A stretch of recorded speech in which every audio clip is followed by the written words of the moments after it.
আমাৰ পৃথিৱীত প্ৰদূষণৰ মাত্ৰা বহুত বৃদ্ধি হৈ গৈছে যদিও লকডাউনৰ কাৰণে এতিয়া বৰ্তমান বহুত ঠাইতে প্ৰদূষণ কমি আছে তথাপিও যদি মোষ্ট পলিউটেড যদি চিটি নাম যদি আমি সাৰ্চ কৰোঁ তেতিয়া দিল্লীৰ নাম 5 নম্বৰত আহে তাৰে ওপৰত লক্ষ্য ৰাখি কেনে ৰিসেন্টলি দিল্লীৰ মুখ্যমন্ত্ৰী অৰবিন্দ কেজৰিৱালে ইলেক্ট্ৰিক ভেহিকল পলিচি নামৰ এখন পলিচি উলিয়াইছে আৰু সেই পলিচিত কি আছে আজি আমি এই ভিডিঅ'তে আলোচনা কৰিম সকলোকে মোৰ চেনেলটোলৈ স্বাগতম জনাইছোঁ বলক আমি যি জানিম যে এই পলিচিখন কি আছে তো ইয়াত চৰকাৰে কৈছে যে যদি কোনো ব্যক্তিয়ে ইলেক্ট্ৰিক ভেহিকল পাৰচেজ কৰে বা কিনে দিল্লীত মেইনলি তেতিয়া তেওঁলোকৰ ৰেজিষ্ট্ৰেশ্যন ফ্ৰী ৰোড টেক্স ইত্যাদি ফ্ৰী হ'ব আৰু তাৰ লগতে 1.5 লাখ টকা পৰ্যন্ত তেওঁলোকক সুবিধা দিয়া হ'ব আৰু তাৰ লগতে অৰবিন্দ কেজৰিৱালে কৈছে যে এই পলিচিখনৰ দ্বাৰা নিয়োগ সৃষ্টি হ'ব আৰু দিল্লীৰ অৰ্থনীতি বহুখিনি উন্নত হ'ব আৰু তাৰ লগতে যেটো এই ইলেক্ট্ৰিক ভেহিকলৰ মূল পাৰপাছ যে প্ৰদূষণ ৰোধ কৰা আৰু যেতিয়া ইলেক্ট্ৰিক ভেহিকল বহু মানুহে কিনিব তেতিয়া অটোমেটিক্যালি প্ৰদূষণ ৰোধ হ'ব তেওঁ ষ্টেটমেণ্টত কৈছে যে পলিচিখনক প্ৰগ্ৰেছিভ বুলি কৈছে অৰ্থাৎ উন্নয়নমূলক বুলি কোৱা হৈছে যাৰ উদ্দেশ্য হৈছে যে বৰ্তমান যদি চোৱা যায় যে দিল্লীত কিমান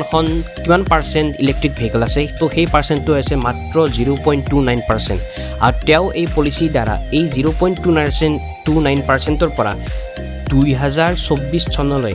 প্ৰায় 25% ইনক্ৰিজ ইন ইলেক্ট্ৰিক ভেহিকল তেওঁ বিচাৰে আৰু ইয়াৰ লগতে যদি দিল্লী চৰকাৰে কৈছে যে যদি কোনো ব্যক্তিয়ে দুচকীয়া বাহন ইলেক্ট্ৰিক ভেহিকল অভিয়াছলি ই ৰিক্সা বা ই অটো ইত্যাদি যদি কিনিব বিচাৰে তেনেহ'লে দিল্লী চৰকাৰে প্ৰায় 30,000 টকা পৰ্যন্ত তেওঁলোকক ৰেহাই দিব আৰু যদি কোনো ব্যক্তিয়ে ইলেক্ট্ৰিক কমাৰ্চিয়েল ভেহিকল ক্ৰয় কৰিব খোজে তেনেহ'লে তেওঁলোকক কম সুদৰ হাৰত ঋণ প্ৰদান কৰাৰ ব্যৱস্থাও দিল্লী চৰকাৰৰ দ্বাৰা কৰা হ'ব আৰু তেওঁ কৈছে যে অহা 5 বছৰত তেওঁ আশা কৰিছে যে প্ৰায় 5 লাখ নতুন ইলেক্ট্ৰিক মটৰ বা ইলেক্ট্ৰিক ভেহিকল তেওঁলোকে দিল্লীত ৰেজিষ্টাৰ কৰিব আৰু ইয়াৰ লগতে আৰু এটা কথা আহে যদি দিল্লীত যদি ইলেক্ট্ৰিক ভেহিকলৰ পাৰ্চেজ বা কিনা ক্ৰয় বিক্ৰয়টো বঢ়াব লাগে তো তাৰ লগতে প্ৰয়োজন হ'ব চাৰ্জিং পইণ্ট ষ্টেচনৰ মানে যেনেকৈ আমি পেট্ৰল কাৰবিলাক কিছুমান পেট্ৰল ডিপু বা ইত্যাদি আমি চাৰ্জ কৰোঁ তো ঠিক তেনেকৈ ইলেক্ট্ৰিক ভেহিকলবিলাকৰো চাৰ্জৰ প্ৰয়োজন হয় তো তাৰ কাৰণে প্ৰয়োজন হয় চাৰ্জিং ষ্টেচনৰ তো দিল্লী চৰকাৰে কৈছে যে তেওঁলোকে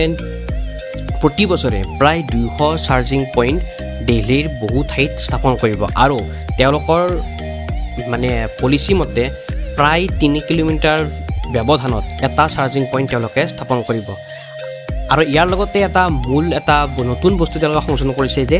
স্ক্ৰেপিং ইনচেণ্টিভ স্ক্ৰেপিং মানে কি হয় যে য'ত গাড়ীবিলাক স্ক্ৰেপ কৰা হয় অৰ্থাৎ ধ্বংস কৰা হয় যদি কোনো ব্যক্তিয়ে তেওঁৰ নিজৰ যে পুৰণা পেট্ৰল বা ডিজেল কাৰ আছে যদি সেই তেনেকুৱা পেট্ৰল বা ডিজেল কাৰ তেওঁলোকে স্ক্ৰেপ বা অৰ্থাৎ যদি বেয়া ভাঙিব বিচাৰে তেনেহ'লে তাৰ পৰিৱৰ্তে তেওঁলোকে যদি ইলেক্ট্ৰিক ভেহিকল পাৰ্চেজ কৰিব বিচাৰে তেতিয়া সেই ক্ষেত্ৰতো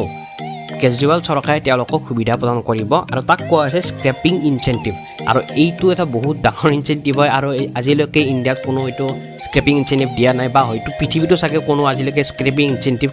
কাকো দিয়া নাই তো ইয়াতে কেজৰিৱালে কৈছে যদি কোনোবা যদি তেওঁ নিজৰ পেট্ৰল বা ডিজেল কাৰবিলাক স্ক্ৰেপিং কৰিব নতুন যদি ইলেক্ট্ৰিক ভেহিকল পাৰ্চেজ কৰিব বিচাৰে তেনেহ'লে সেই স্ক্ৰেপিং ইনচেণ্টিভ দিয়া হয়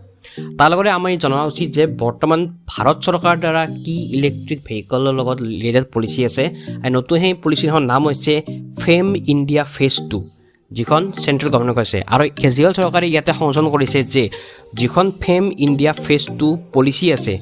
সেইখনটো সুবিধা দিল্লীৰ মানুহে পাবই তাৰ লগতে যিখন নতুন ইলেক্ট্ৰিক ভেহিকল পলিচি আছে কেজৰিৱাল চৰকাৰৰ তাৰো সুবিধা দিল্লীৰ মানুহে লাভ কৰিব ঠিক আছে আজিলৈ এইখিনিয়ে ভিডিঅ' লাইক কৰিব শ্বেয়াৰ কৰিব ধন্যবাদ